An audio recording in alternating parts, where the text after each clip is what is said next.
Disabling automatic restrictions in Outlook 2026 can help you manage your email settings more effectively. Follow these steps to adjust your settings. Step 1. Open Outlook. Launch the Outlook 2026 application on your computer. Ensure you are logged into your email account. Step 2. Access account settings. Click on the File tab located in the upper left corner of the window.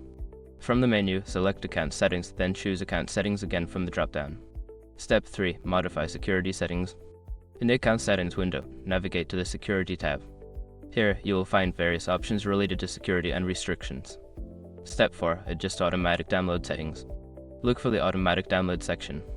Uncheck the box that says Don't download pictures in HTML, email, or RSS items to allow images and content to be downloaded automatically. Step 5. Save changes. After making your adjustments, click OK to save the changes. Close the Account Settings window and return to your inbox. By following these steps, you can successfully disable automatic restrictions in Outlook 2026, allowing for a more streamlined email experience.